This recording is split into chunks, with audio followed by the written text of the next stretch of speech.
Hi, everyone, and welcome to Resilient Voices. This is a space for honest and deep conversations about how resilience shows up in leadership, personal moments, and in everyday life. Here you hear the stories of grit, growth, and practical steps you can take. I am your host, Jessica Schultz, and in each episode, we invite a guest to share a chapter from their journey, the moments that tested them, the turning points that redirected their path, and the practices that kept them moving forward. And today's guest is Sara Riedel, founder of the Kala Leadership Collective. She's a former teacher with a BA in education, and she helps organizations and corporate leaders modernize how they lead by blending strong leadership fundamentals with practical real-world AI use. Wow. Welcome, Sara. So happy to have you here. Thank you. Thank you for the invite. Really honored to be here. So tell me a bit more. That was a brief introduction who you are, and just tell us a bit more about your story and what you would like to share with us today about resilience in leadership or in life. And the microphone is all yours, Sarah. Mhm. Well, I'll probably start way back, honestly, with just saying I'm a former teacher and I feel like I was just born to be a teacher. Like I've always felt that way. So I got my degree in education and all I did when I was a kid was play teacher. I was an only child. And I think that's really influenced and shaped some of the decisions that we'll talk about coming up, which is why I share it now. And so I became a middle school teacher. I taught for 2 years and just had some things that decided maybe not the best fit for me based on the situation I was in. And I just happened to have, and it wasn't teaching in general, it was just the situation I was in.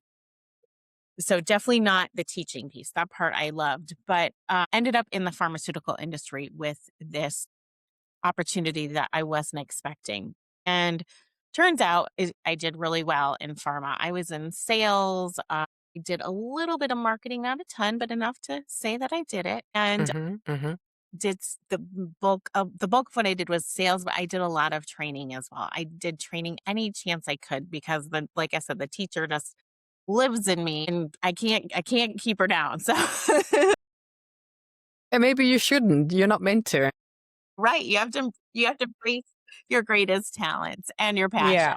So, yeah.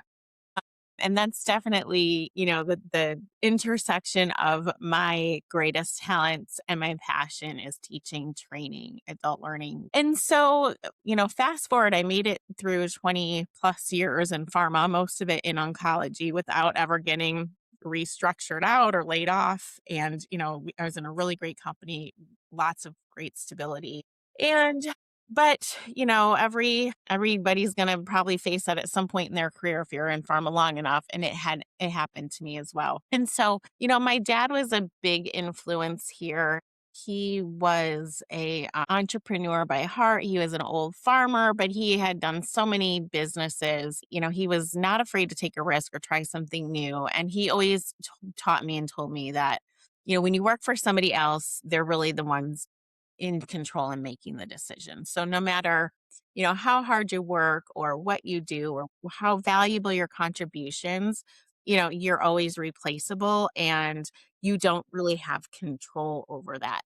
And so that was been ingrained in me for many years. And I kind of had always in the back of my mind promised myself that if I were ever to get laid off, I would try to do something on my own and not work for, a big company and just be more in control of my destiny. And so that's exactly what happened. I got laid off.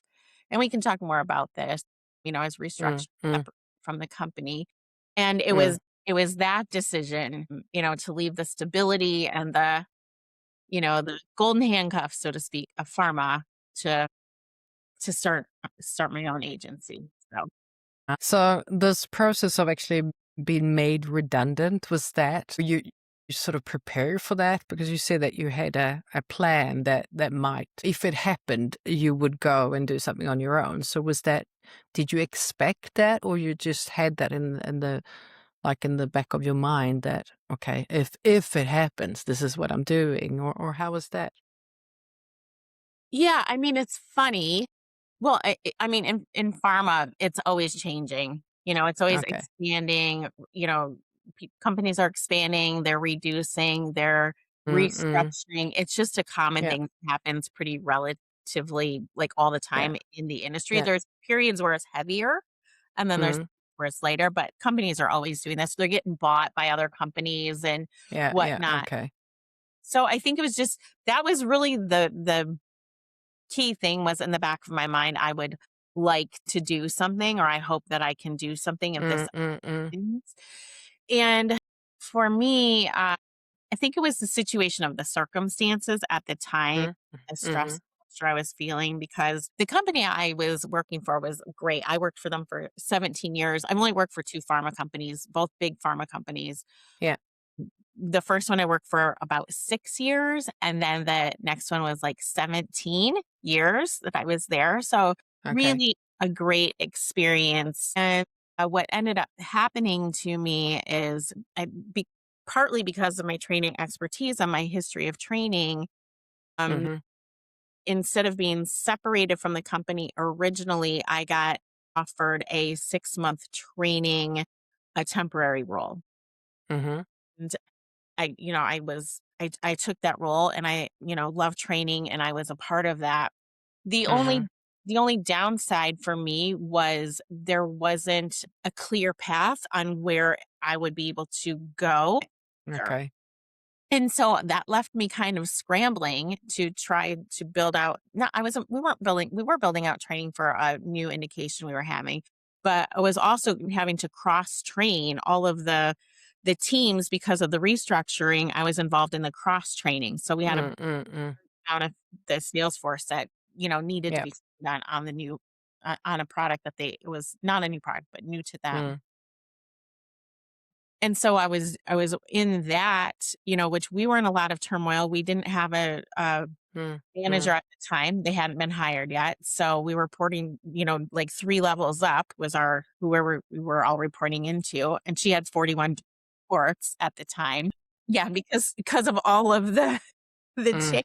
And so, it wasn't intentional. It was all good for me to get that role, but it left a lot of pressure on me personally to try to scramble because I was a single breadwinner. My husband was a stay-at-home father, not work, Okay. 2 or 3 kids. And so, I was just scrambling to try to find a job. And it was really tough because all of the companies were really in this restructuring mode a few years ago, and most people were downsizing. So So was this just after COVID or is this? it was around 22 and 23, Yeah. 2022 and 2023. Yeah. Right. So there was a lot of turmoil at that point. Mm. People, hybrid coming in, hybrid going back out, like people Mm. really, kind of Yeah. analyzing what is going to Yeah. happen.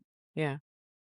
And yeah, so it was just ended up being really stressful. And then to, add stress onto that, my dad had been diagnosed with metastatic cancer and Wow. being, Sorry yeah, to hear that. thank you. Thank you. And my mom had Alzheimer's disease and she was living with us. So I was trying to care for my mom. She had moved in with us. My dad was in another state. I was trying to support him because I've been in oncology in the cancer world for 20 plus years, right? So I can really help him probably more than most regular people could who aren't Mm-mm. versed in oncology.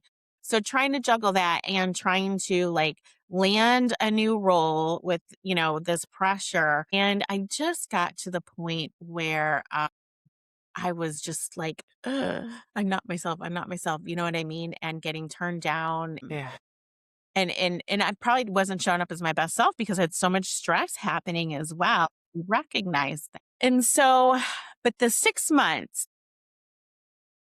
gave me the courage, the time to build up the courage I needed to go out on my own and try this unknown thing. And, the no's that I received during that time just helped me believe more in myself. And part of it is I was scrambling just to get something to support my family, right? Like Mm-mm. I applied for a lot of jobs that I did want, but I applied for some that maybe weren't the best fit for me. And, at the end of the day, I feel like the universe sometimes sends signals. And it was just like no matter where I turned, it was like, this is not the path for you. Yeah. Yeah. You know? Yeah. And so, I think I remember talking to a couple people during that time that were Yeah. my support network, and I think this is really important, is to have people who believe in you and support you, and vice versa, right? It's mutual, Yeah. who build you up. And a couple of people I remember saying, one was like, "I think I'm ready to bet on myself at this point because Mm. stress is eating me up, and I can't, this isn't healthy for me." When it starts to impact how you're sleeping, all that stuff, you recognize like, it's just not a healthy situation. And I talked to a few people that were Mm. to me. And, I remember one person, I said, "I'm going to bet on myself. I'm ready to bet on myself." And the second and third people, a couple people said, "Listen, if," and I talked through what might happen. And she's like, "Listen, you've already got a plan. You've already got a plan B. You've already got a plan C. So just like, if anybody can do it, you can do it. So just do it." And I think like the key thing here is there's always this like leap, this Yeah. this courageous leap that needs to take place, and you never feel ready. And like ready No. doesn't exist. No. You and I wrote it down because I like try to write stuff down in the moment to Yeah. capture those emotions because they change out your perception of the Yeah. emotion changes over time. And I just Yeah. truly terrifying. I don't even know how else to explain it other than just truly terrifying, but I did it anyway.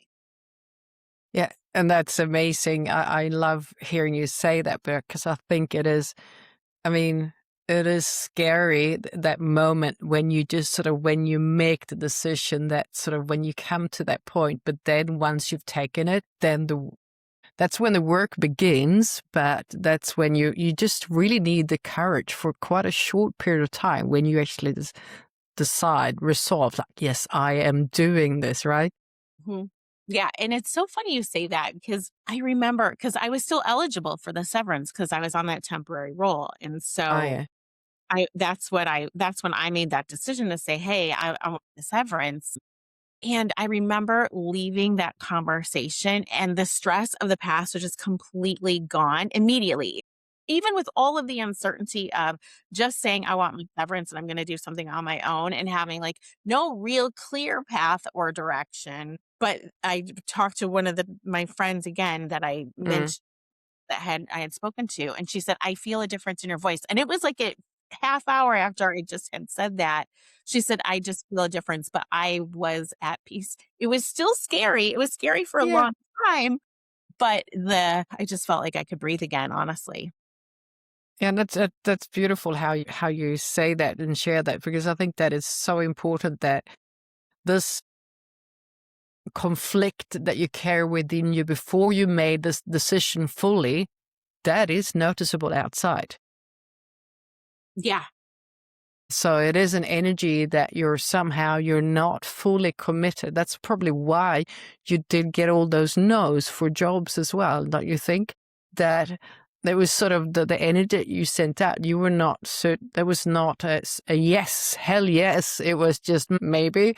And you can sort of feel that. But once you just sort of resolve and decide, that's also felt.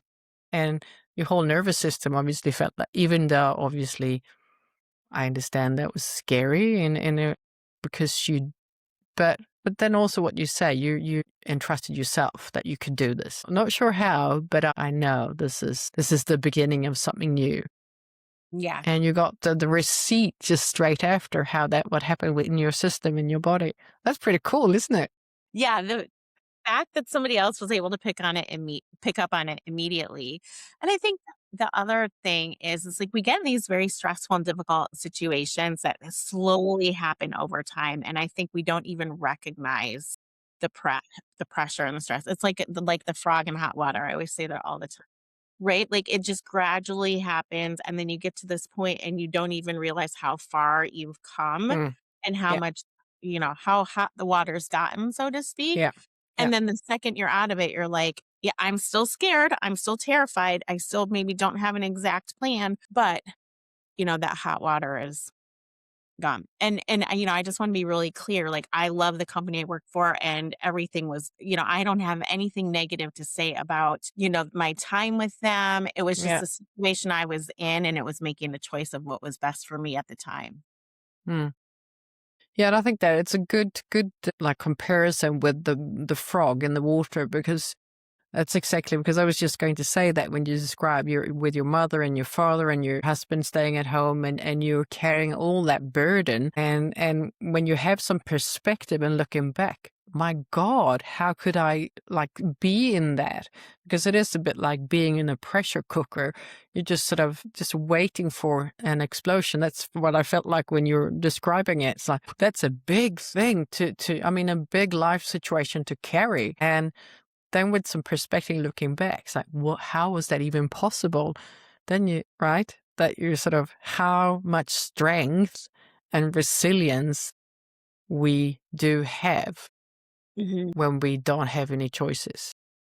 Yes. Yeah, exactly. Or when the choices we think we're trying for just aren't working out and you're like, how long do you keep and there's something to be said for persistence too, right? Yeah. Like every story can turn out differently. I could have like stayed and continued to try and maybe I might have gotten a job like within a month or two. Like actually, if I had stayed with like two roles in the same department I was in opened up within 2 to 3 months after me leaving. Mm. So maybe if I had just written it out, I would have said, "Oh, it's a, lesson in persistence." But I think the point is we make our choices and those are the lessons we learn based on the choices we make and the decisions that shape our lives.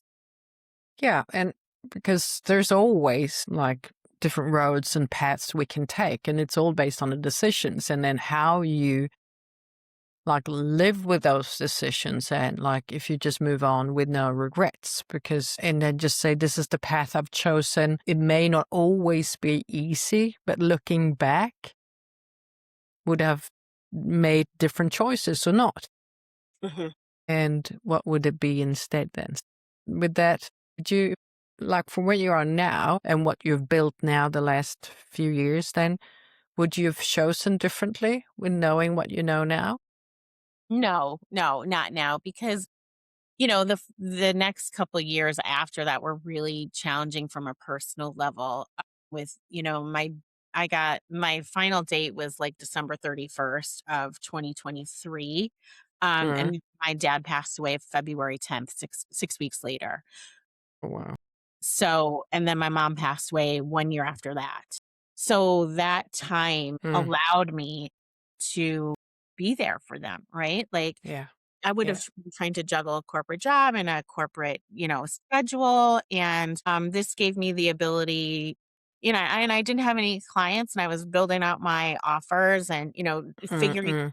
my own. So my time was my own. And looking back, you don't know what you don't know, right? But hindsight, I need it that it was a gift for me to be able Yeah. to be there for my parents without the stress and pressure and expectations of a company. And so but that was also very challenging to navigate, caring for my parents, my mom with Alzheimer's, and then trying to, Yeah. juggle the kids. And I was homeschooling too. So yeah, I always forget that I'm homeschooling mom. We're phasing out of homeschooling now, but then that year I was fully homeschooling too. So Wow. yeah, three That little. that that builds some resilience and some stamina, right? Yeah, for sure. I mean, I think it's like there are still moments. I feel like it's starting to settle down now, but I mean, Mm, mm. there. I remember just like firing on all cylinders for so long, like just no break. Like every single moment was whether something with my mom's care or following up with Yeah. something on my dad. And then my dad actually, another thing that I had was my dad had left me a brick and mortar business in another state. So Mm. that business basically had the roof destroyed in a hailstorm, and so there was a tenant on one part of the side of the building, and she had moved out and was threatening to sue me, and I'm trying to, navigate through the insurance on this business while I care for my mom and dealing with the lawyers and trying to homeschool and trying to find time to build out the business. And it was just like every second was just, what was the most pressing issue at that moment. That's what Mm. I, did. Mhm. And Mhm. I remember a few times just saying like, like, God, this is it. Like, I have my break. Like, don't give me anything else right now. Like, Yeah. I'm my limit. So just please let me breathe for a minute. A couple Yeah. times I remember saying that, but yeah, it Yeah. was like that for a long time, just Mm. every, every second of the day. Wow. Wow. But Sarah, tell me, how did you like? What did you do for yourself? Did you have any time for like self care, or was that just totally? Did you?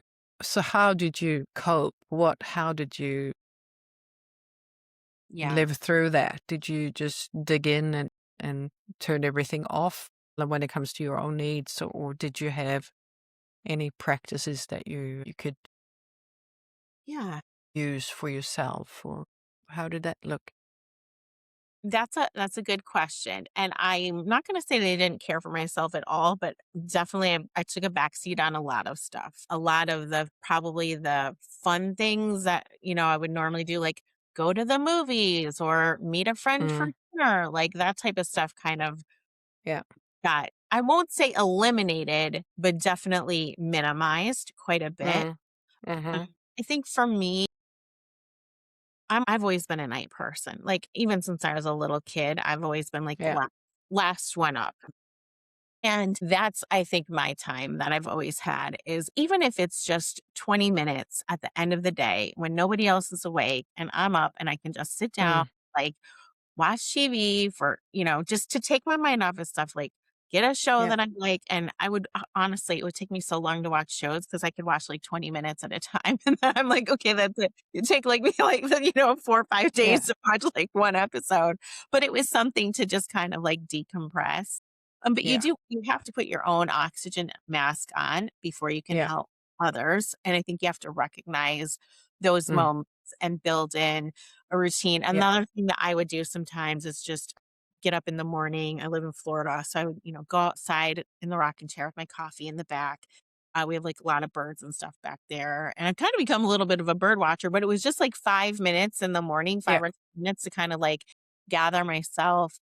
Mm, Even just finding like sometimes like a 5 minute meditation yeah. in the morning to just like, and then trying to be like, okay. And remember, I was like, have 50 things coming at me, like Yeah. Yeah. and it'd be like, okay, what is the one or two things I really need to try to get done today if I can? And that didn't always happen, but I think just, having that few minutes of grounding in the morning, that's not just Mm, jumping to social media. Uh, and funny thing when it comes to like Facebook and stuff, like I used to be on Facebook, like not a ton, but of course yeah. Yeah. Yeah. like I remember going somewhere and like on vacation, I think I turned off my notifications. I never went back to it. Like when that little red bubble wasn't there to tell me, like, this as soon as you like get out of the app, it's like within a minute they've got a number one, and then it's a number two, and then you just click on it out of habit. Honestly, I turned off my notifications and I Mm. just did not miss stuff like that. So it's interesting the little adjustments we make without even realizing it. Yeah, and I think that is really important what you bring out, even though you had a really full, I mean, you had like like 50 things that was waiting for you that you need to attend to.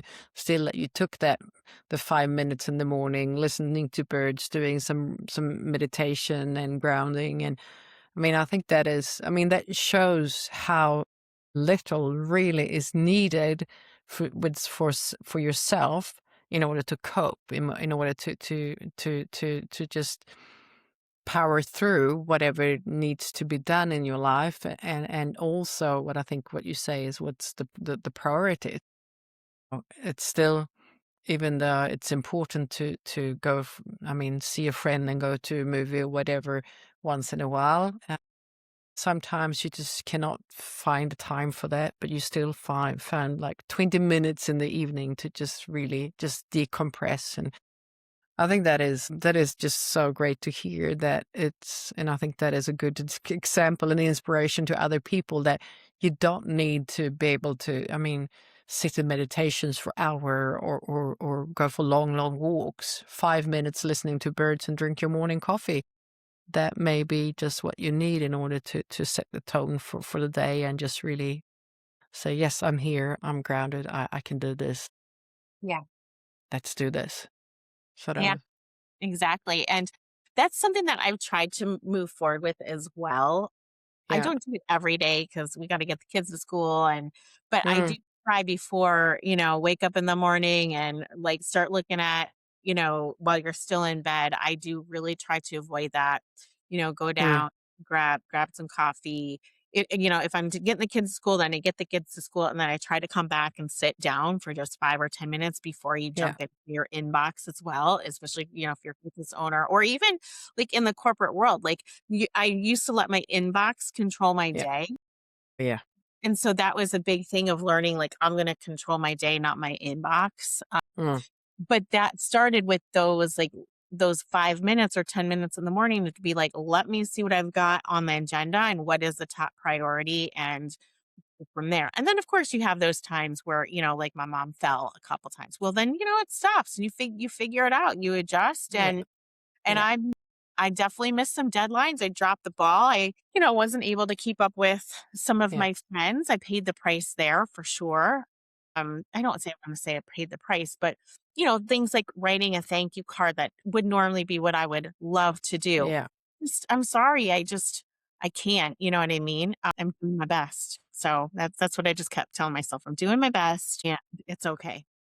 Yeah, and I think that is, I mean, that's an act of self-love, isn't it? I am doing my best, and that's all I can do, and just be accepting that. I think that's a really, really important, like, tool as well to I'm not say, but it's a tool, but there's so a lot of people that don't even come close to doing that. That it's just so I should have, and I should have done this, and I should have done that. Oh my God, I didn't do that. Why didn't I do that? And you sort of got that story instead of say, okay, shit happens. I missed this, and that's okay too because I did my best. But I'm just human here.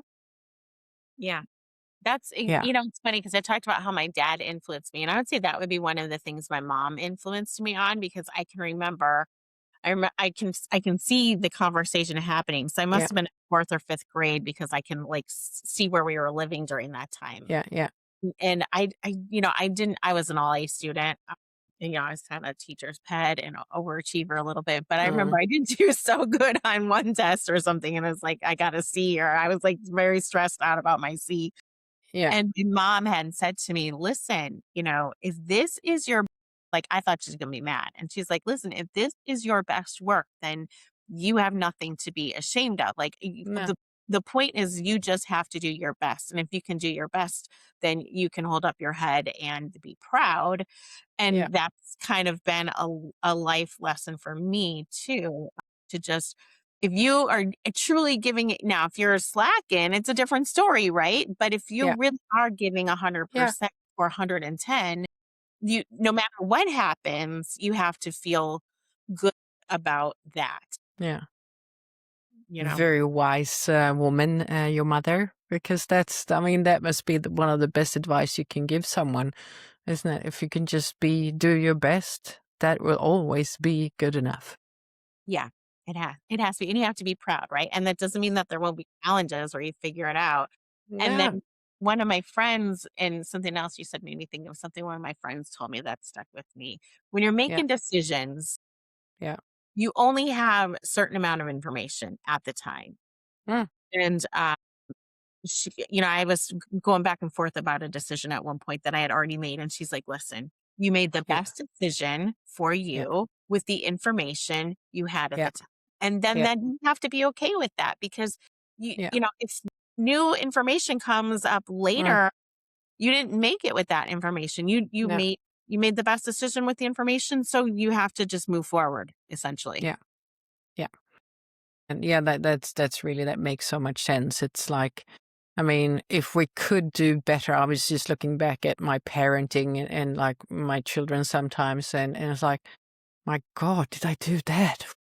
I was like, but yes, if it'd been now, that would not happen. But I did as good as I could with the knowledge and experience I had then as a parent. And there's Yeah. nothing more than that. And I was looking back at my parents as well. It's like, oh, well, they did what they could. And if they done something different. If they could do different, they would have done different. So I think it is, and I think that's a good belief of people. I think that's been my one of my beliefs. That I think that people do the best they can with the circumstances they're given, and that people want to do good things overall. And I think that's a pretty good sort of way of, and then you have some that, I mean, obviously there are exceptions, but I think that's a good life philosophy, and how you can sort of just, yeah, that works for me anyway. I agree. I mean, this works for me as well, right? We Yeah, just do our best and keep moving forward and just yeah, keep moving forward, do your best, make the best yeah, decision you yeah, can at the time, and then adjust and adjust moving forward if you need to, yeah, yeah. you know, and that's and mistakes happen along the way. Like I made a mistake of you know, my dad would always say like, "Oh, your house is too big. You don't need that big house." Well, we had gotten a bigger house because my mom moved in with us and, I Mm, mm, home and then my husband had a house at home and like we have this house, so he was always like, you don't need that big house. Well, then after she passed away, I kind of made a rash decision that we're going to rent for a little bit.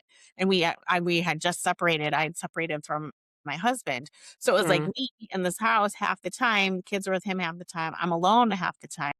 And I mm, ended up deciding to rent a new house. I was going to sell my house and I signed the contract, I put my house up for sale, and then all these variables like happened that I wasn't expecting. Like my neighbors put their house up for sale. It's the same exact floor plan. Like there's hardly ever any houses for sale in my neighborhood. mm, mm. My neighbors put theirs up, same exact floor plan. They have a pool, I didn't, and they put it under 200K under me. So I was like going to lose money because I didn't live there that long, and you know how prices went up in 2020. Yeah, yeah. And so, long story short, I had to like backtrack on the rental. We had started renting the house. I had two houses, and I basically had to forfeit the deposit and pay like 3 months rent in the house to reverse the decision to stay in my house.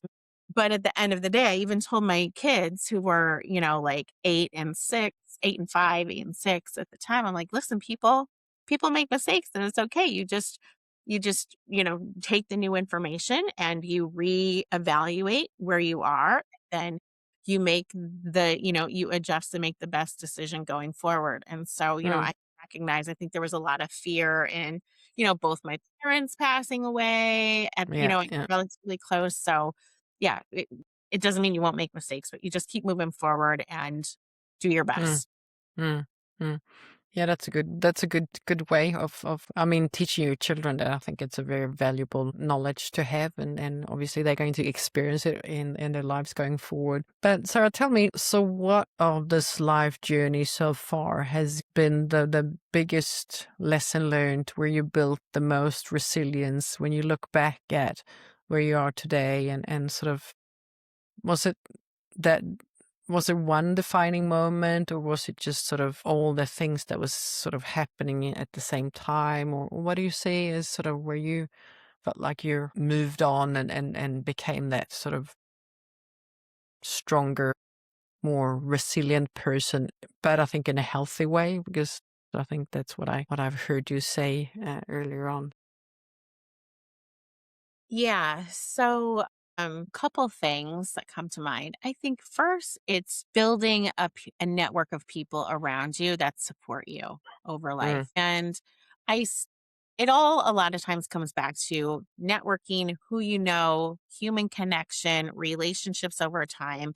And I yeah. think it's an important point here because I worry about the younger generation. Mm, Yes, I teach people how to use AI. I'm all in on AI, but I also feel that the younger generation is really going to struggle with interpersonal skills yeah. a lot and building those Mm, relationships and connections. And yeah. I'm really here, almost every path along the Mm, way has mm, been because of somebody I knew who knew me and believed in me and, was willing to yeah. take it. Whether, Yeah. maybe not my first teaching job, but beyond that, Mm, I got into pharma because of somebody that knew me who mm, was a teacher. I had that shared mm, connection.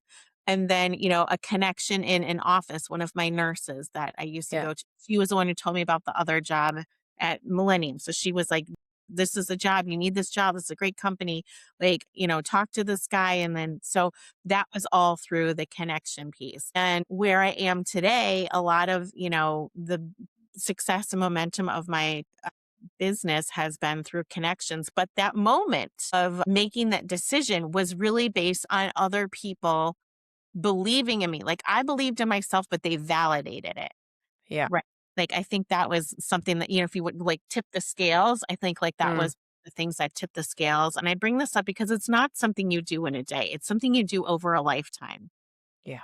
You have to foster and nurture relationships and Mm. connection and be intentional and find time to reach out to people and call them when you don't need anything from them and just say hi. And, there's people I haven't talked to in a year or two sometimes, and I just literally pick up the phone and leave them a voice. And a lot of times they don't hear back, but I'm doing what I can to try to keep that connection Yeah.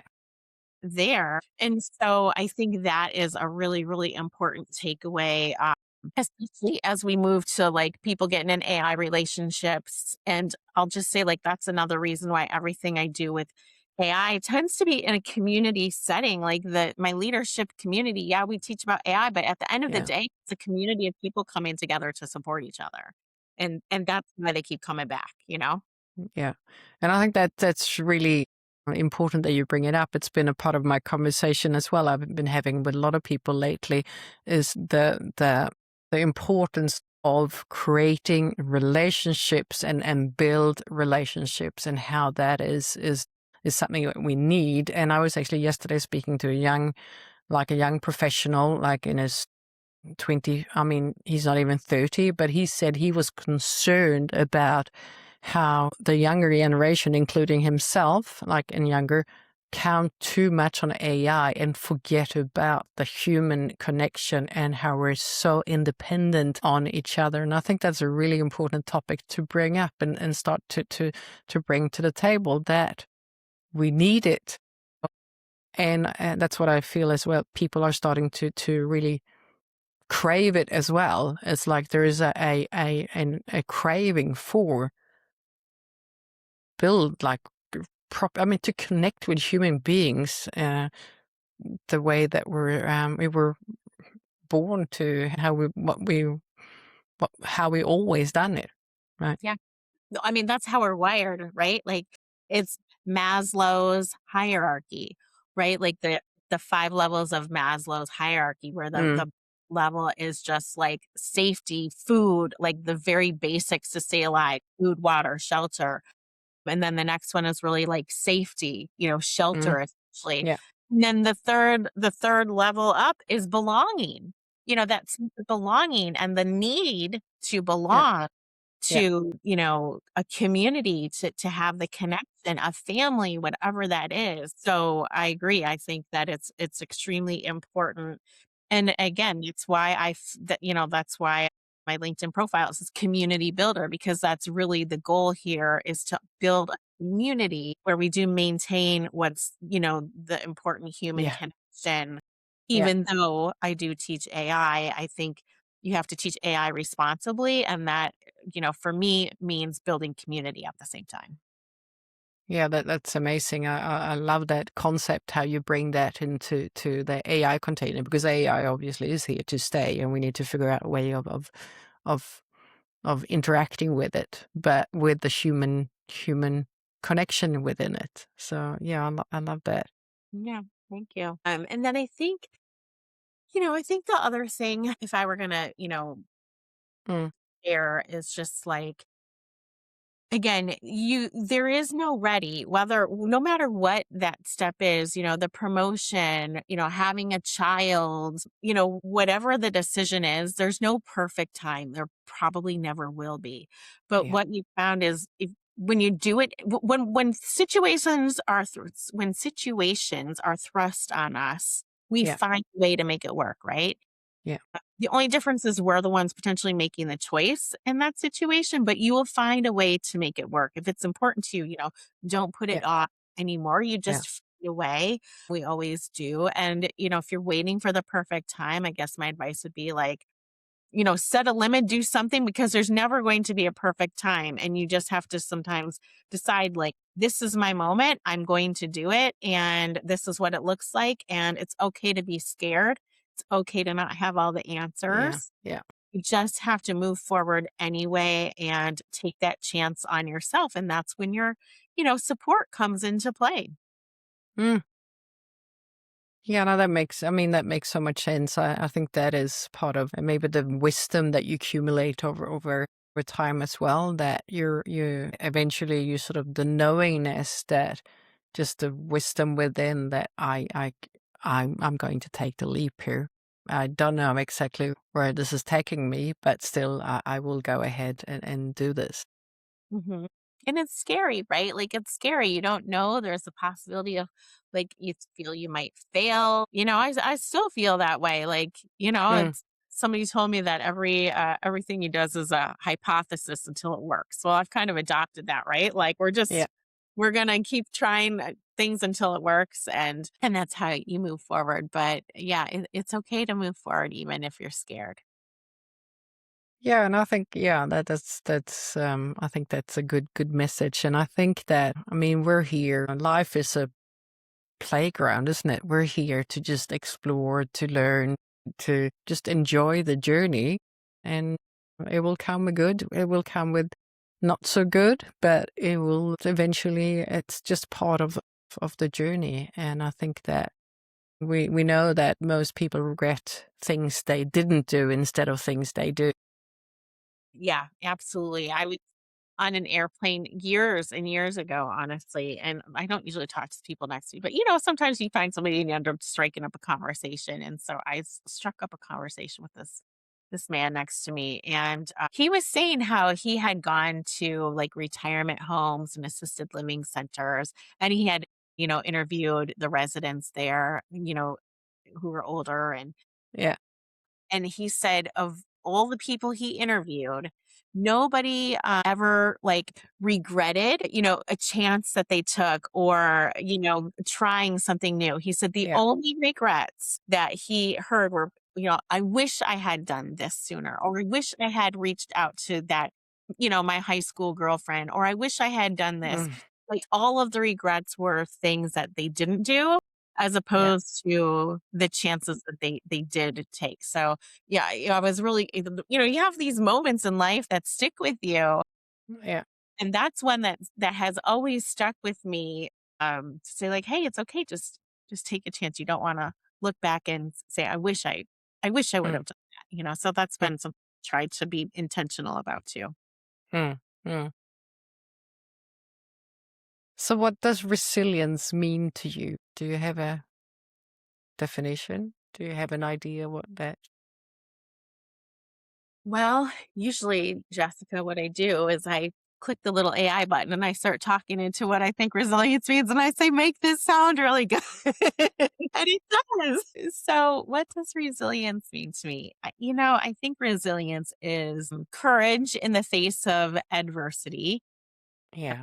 the ability to adapt in the moment and continue to function even when you may not have all the answers. And I think most importantly, it's the ability to look back on your challenges and be able to see your growth and what you learned and what you can take away. And then how you can pass that forward, which is what we're doing right at this very moment, Yeah. right? Yeah.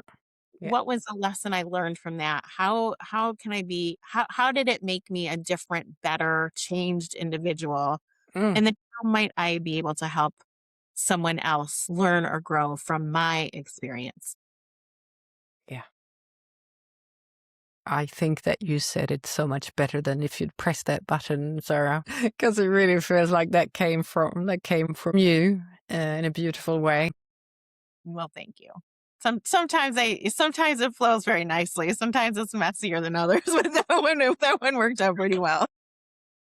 Yeah, but I think if we trust ourselves, we do have the answer for so many things that we sometimes hesitate and want to double check. But when you just in the moment, you do have more answers than you think. That's my experience anyway.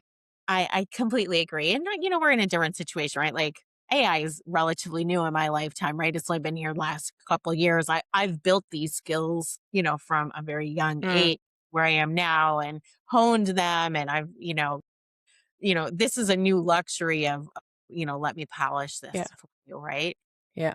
But I do worry about, like we said already, a younger generation who Mm. doesn't hone those skills and get, it's like going to the gym, right? Like you got to get your reps in and then you get better and Yeah. better and better at it. So yeah, I mean, I think there's that piece of it. But Mm. in general, resilience to me is just, keep moving forward, look at the lessons learned and just maintain the courage to keep going. That's beautiful. Thank you. Thank you. So can you practice that courage, you think, in like, is that something you're can develop the courage of actually making different choices? And what are That's your thoughts on that? Well, yeah, I do think anything, takes practice and skill. Yeah. I've not thought about courage as a skill, but I think it is. I can think of a couple things. Mm. So first of all, when I first started posting on LinkedIn, I mean, I was like terrified. Like it'd be like, what are people going to think of my post? Like I never posted on LinkedIn. Yeah. I was late to the party on LinkedIn when one of my friends was like, "You have to be on LinkedIn," and so I probably wasn't even have a profile for like until Mm. maybe Mm. 2021 maybe. Probably 2021 if I'm looking back. So, Yeah. but then, and I never posted a single thing until, gosh, probably 2022 or 2023, but maybe Mm. 2020. Mm. That was one of my first posts. And I just remember every time I would post just being so nervous. And now I post every single day. And so the point is like just with doing it over time, like I Yeah. kind of Yeah. over like, okay, what am I, what's the blockade here? Yeah. But it's an interesting question because we do a different leadership workshop every month. And this month, our leadership workshop is all about overcoming imposter syndrome and Yeah. owning impact. And so one of the things we talked about was Mm. being comfortable with uncomfortableness, Yeah. Yeah. That's a and that good one. yeah, like you're some things you're going to feel vulnerable and that's Yeah. okay. It doesn't mean that you Yeah. should like minimize your efforts or, Mm. listen to Mm. the little voice that everybody else is smarter than you or it has more experience or, you don't belong in the room or all those things we tell ourselves. Mm. But the one thing that came out was that piece that we just talked about of, really understanding that your voice does matter. And so it's just an interesting parallel to get comfortable with that. And then with practice, it does get easier, Yeah. right? So Yeah.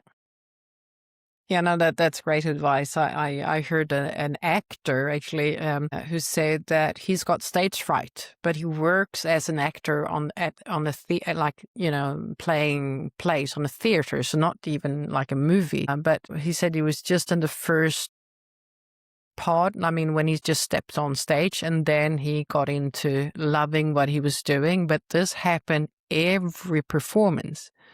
yeah. So he said that, yeah, you just have to get used to, for him, it was just getting used to become comfortable for a little bit to enjoy what he really loved to do and what he was good at.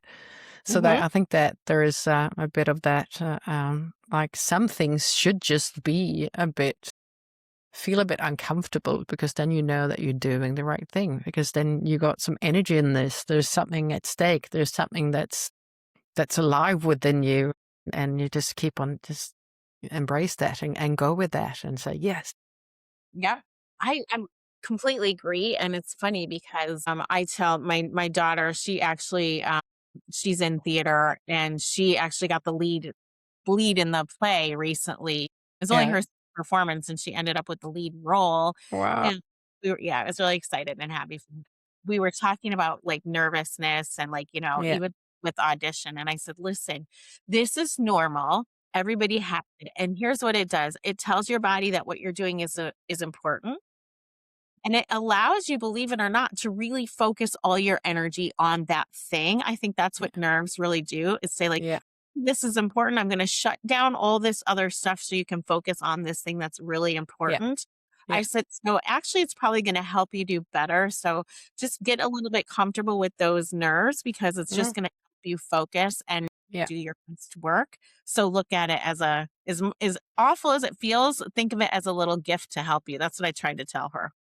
Oh, that's beautiful. That's a lovely message. So, talking about messages, if you just want to give the listeners just one message from your experience, and what would that be from your journey, your life journey so far? Yeah, my life, I think, the message that I would come back to that we talked about earlier is just, Yeah.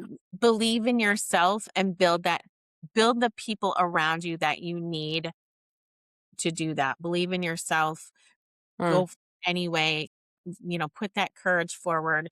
You don't have to have all the answers, but what I trusted in myself yeah. is I might not have all the answers, but I am resourceful enough that I will find the answer. If Mm, I don't know how to do something, I'm going to ask for help. I'm going to get the people on board. I will figure out what I need to do. yeah. That's what I trusted in myself, the ability to figure Yeah. out and learn what I needed to do, not that I knew the path.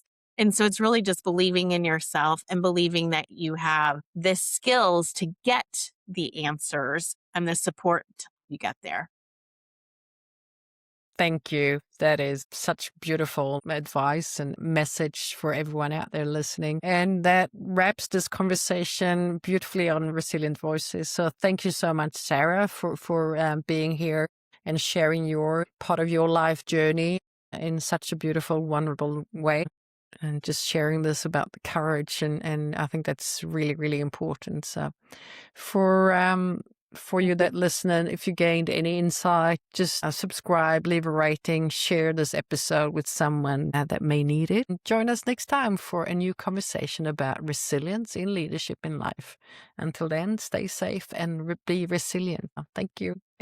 Yeah, thank you.